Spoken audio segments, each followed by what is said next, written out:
এরপরে প্রশ্ন হলো, আল্লাহর শানের অনুপযোগী বাক্যালাপের কারণে মানিকগঞ্জের এক বাউলকে গ্রেপ্তার করা হয়েছে। তাকে গ্রেপ্তার করে অনেকে প্রতিবাদ করছেন, এটাকে বাকস্বাধীনতা হস্তক্ষেপ হিসেবে দেখছেন তারা।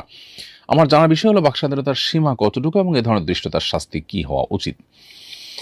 খুবই গুরুত্বপূর্ণ প্রশ্ন। বাকস্বাধীনতার সীমারেখা প্রত্যেকটা ক্ষেত্রেই কিন্তু আছে। যারা আল্লাহ তাআলা সম্পর্কে আজে বাজে উক্তি করার বিষয়টিকে বাকস্বাধীনতা হিসেবে দেখছেন এবং সে ব্যক্তি গ্রেপ্তারের প্রতিবাদ করছেন, আমি তাদের কাছে বিনয়ের সাথে প্রশ্ন রাখতে চাই, কেউ যদি বাংলাদেশের সংবিধান, বাংলাদেশ রাষ্ট্রের বিরুদ্ধে অবস্থান নেয়, কথা বলে, তাহলে তার সেই কথা বলাটাকে মত প্রকাশের স্বাধীনতা, বাকস্বাধীনতা হিসাবে তারা দেখবেন কি না? পৃথিবীর সকল স্বাধীনতারই একটা সীমানা থাকে। বাকস্বাধীনতা বলি বা ব্যক্তি স্বাধীনতা বলি, মত প্রকাশের স্বাধীনতা বলি, এ সবগুলোর কিন্তু একটা সীমা আছে। সীমাহীন বাকস্বাধীনতায় পৃথিবীর কোনো সমাজ, কোনো মানুষই কখনো পরিপূর্ণভাবে বিশ্বাস করে না। একটা সমাজের 90% মানুষ বা তারও বেশি সংখ্যক মানুষ আঘাতপ্রাপ্ত হতে পারে, সংক্ষুব্ধ হতে পারে, সেরকম উক্তি করা এটা কিভাবে বাকস্বাধীনতার মধ্যে পড়ে?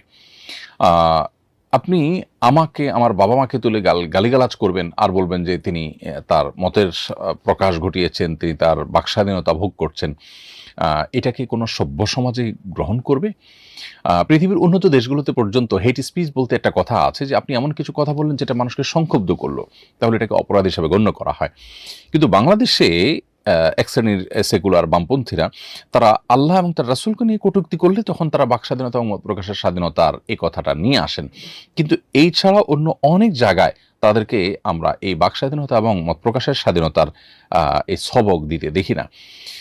এটা খুবই দুর্ভাগ্যজনক একটি বাস্তবতা, এবং এ ধরনের কর্মকাণ্ড যারা করে তাদেরকে কঠোর শাস্তির আওতায় আনা উচিত, এবং এটার জন্য প্রয়োজনীয় আইনের সংস্কারও করা দরকার। কারণ বাংলাদেশের মতো সাম্প্রদায়িক সম্প্রীতির একটি উজ্জ্বল উদাহরণ যে দেশে রয়েছে, সে দেশে শান্তিপূর্ণ পরিবেশকে বিঘ্ন করবার জন্য দেশি এবং বিদেশি বিভিন্ন চক্রান্ত এ ধরনের কর্মকাণ্ড পরিচালনা বিভিন্ন সময় করে থাকতে পারে। বিধায় সেই পথ যেন কেউ ব্যবহার করতে না পারে, সেটা যেন চিরতরে বন্ধ করা যায়, সেজন্য কঠোর ব্যবস্থা থাকা উচিত।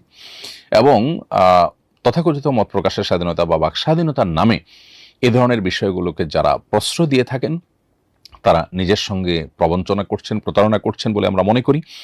এবং দেশের মানুষকে তাদের ব্যাপারে সোচ্চার হতে হবে, সজাগ হতে হবে।